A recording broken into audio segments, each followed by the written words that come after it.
Assalamualaikum warahmatullahi wabarakatuh.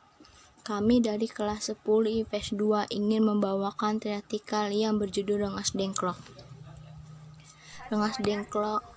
Peristiwa Rengas Dengklok merupakan salah satu peristiwa yang membekas di sepanjang sejarah Indonesia.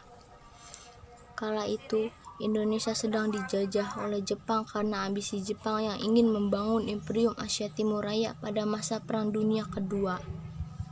Dari peristiwa tersebut, Jepang mengalami kekalahan yang ternyata memberikan dampak besar pada Indonesia. Sejak saat itu, ketegangan pun mulai muncul antara golongan tua dan golongan muda. Golongan tua dan golongan muda memiliki perbedaan pendapat terkait kapan waktu yang tepat untuk mengumumkan proklamasi kemerdekaan Republik Indonesia.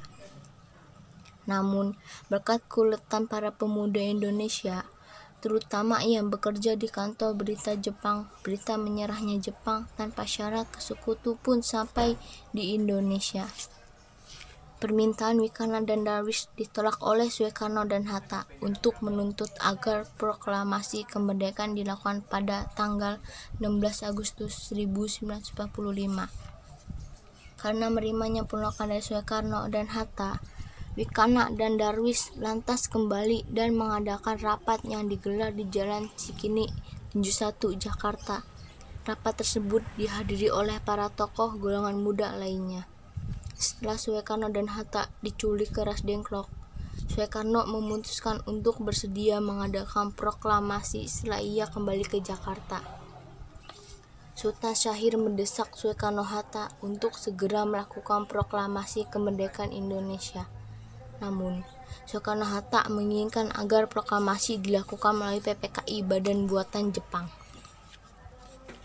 Pada saat ini, ada perseteruan antara Soekarno dan Hatta dan para pemuda akan terjadinya waktu proklamasi. Akan tetapi, setelah ada pertimbangan dari Soekarno dan Hatta, maka diputuskanlah untuk diselenggarakan tiadakannya proklamasi. Setelah itu, ketika sudah selesaikannya pemutusan proklamasi, ternyata ada kebocoran informasi di mana Jepang sudah mengetahuinya. Sehingga Ahmad Subardijo datang ke Karawang untuk memberitahukan kepada Soekarno dan Hatta dan para pemuda lainnya untuk mengganti tempat dan waktu pelaksana pembaca teks proklamasi. Dan ketika itu juga Soekarno dan Hatta menyetujuinya. Setelah menyetujui, Ahmad Subardijo membawa Soekarno-Hatta dan para pemuda untuk pergi ke Jakarta. Ketika sudah di Jakarta, maka disusunlah teks proklamasi yang disusun oleh Soekarno dan Muhammad Hatta, yang diketik oleh Syuti Malik. Keesokan harinya dibacakan proklamasi.